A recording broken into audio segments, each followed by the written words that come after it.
करेंगे लखनऊ की तरफ। तो लखनऊ से हमारे ब्यूरो चीफ दानिश वारसी हमारे साथ जुड़ चुके हैं। जी दानिश, आज क्या क्या खबरें सुर्खियों में रहने वाली हैं? देखिए, सबसे पहले तो उत्तर प्रदेश के अंदर जो राजनीतिक खबरें हैं, जैसे कि नेता प्रतिपक्ष को लेकर के जो संशय था वो भी बरकरार चल रहा है। हालांकि समाजवादी पार्टी से जो नेता प्रतिपक्ष हैं उनमें सबसे पहला नाम जो है वो शिवपाल यादव का चल रहा है। शिवपाल यादव के बाद इंद्रजीत सरोज का चल रहा है। इसके साथ साथ रामअचल राजभर का भी नाम है उस लिस्ट में, और मुस्लिम में महबूब अली का नाम भी समाजवादी पार्टी के नेता प्रतिपक्ष में चल रहा है। लेकिन सोचने वाली बात यह है कि मुस्लिम का नाम उन्होंने दिया है।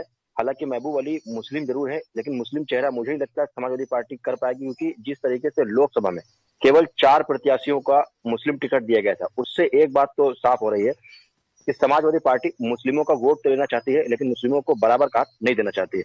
हालांकि जिस तरीके से उत्तर प्रदेश में समाजवादी पार्टी का जो वोट है वो इस बार खासा नाराज समाजवादी पार्टी से चल रहा था। जो 4 महीने पहले का रिजल्ट था उससे पता चल रहा था सूत्रों से, जो मुस्लिम मतदाता है वो समाजवादी पार्टी से नाराज चल रहे हैं, क्योंकि आजम खान को लेकर के तमाम मुस्लिम प्रत्याशी एमएलए पर जो कार्रवाई की जाती है उस पर अखिलेश यादव की चुप्पी कहने के मुस्लिमों को नाराज कर रही थी। इसलिए मुस्लिम जो तबका है वो समाजवादी पार्टी से नाराज चल रहा था। वो कांग्रेस में इस बार पूरा मन था उनका जाने का, लेकिन कांग्रेस में जैसे ही गठबंधन समाजवादी पार्टी का होता है उससे कहीं ना कहीं मुस्लिम मतदाता जो है वो कांग्रेस से समाजवादी पार्टी में चले जाते हैं और कुछ कांग्रेस में चले जाते हैं, जिससे समाजवादी पार्टी 37 सीटों के आधार पर बढ़ चुकी है। इससे अभी जो सूचना मिल रही थी, जिसपर संशय अभी बरकरार है कि नेता प्रतिपक्ष में शिवपाल यादव का नाम सबसे ऊपर है, सेकंड पर इंद्रजीत सरोज है, तीसरे पर रामअचल राजभर है और चौथे पर महबूब अली का नाम जताया जा रहा है। देखिए, अगर इस बार नेता प्रतिपक्ष के रूप में अगर कोई मुस्लिम को नहीं दिया जाता तो उससे मुझे लगता है फिर इस बार मुस्लिम मतदाताओं की ज्यादा अखिलेश के प्रति दिखेगी, क्योंकि जिस तरीके से समाजवादी पार्टी के अंदरूनी खेमे में और जिस तरीके से सोशल साइट पर जो विरोध चल रहा था वो विरोध भी 2017 से 22 के बाद देखने को मिल रहा था, 2024 में विरोध देखने को मिल रहा था। लेकिन जिस तरीके से समाजवादी पार्टी और कांग्रेस में जब गठबंधन हुआ तो जो मुस्लिम मतदाता नाराज चले थे वो समाजवादी पार्टी में वोट छिटक कर चले थे, जिससे उनकी 37 सीटें निकल पाई हैं।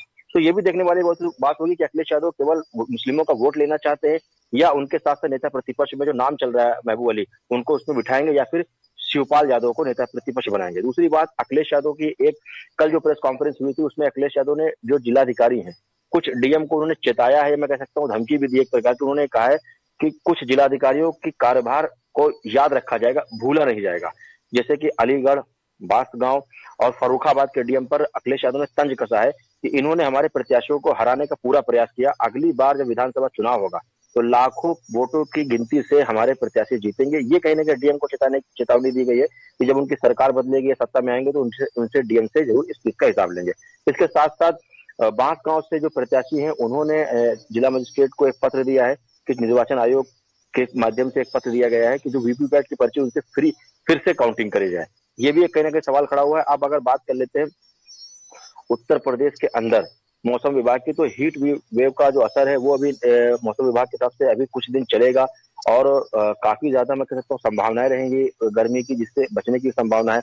एक खबर और आ रही जौनपुर से, जहां पर जो बाबू सिंह कुशवाहा है सांसद, उन पर जो है सांसदी पर उनकी तलवार लटकी, क्योंकि आरोप उन पर तय हो चुके हैं, फैसला आना, अगर उनके ऊपर आरोप का फैसला आ गया, सजा हो गई तो उनकी सांसदी भी इस मुद्दे पर चली जाएगी। ये भी कहीं ना कहीं देखने वाली बात होगी। और कल जो कैबिनेट के जो प्रस्ताव हुए हैं मुख्यमंत्री योगी आदित्यनाथ के, उसमें सरकार ने एक चीज कही, ट्रांसफर पोस्टिंग की जो नीति है वो 19 दिन तक अभी रहेगी। इसके साथ साथ उन्होंने जो राज्य शब्द, विश्वविद्यालयों में जो राज्य शब्द का प्रयोग होता था उस राज्य शब्द को भी विश्वविद्यालय से हटा दिया गया, यानी अब जो विश्वविद्यालय रहेंगे उसमें राज्य शब्द का प्रयोग नहीं होगा।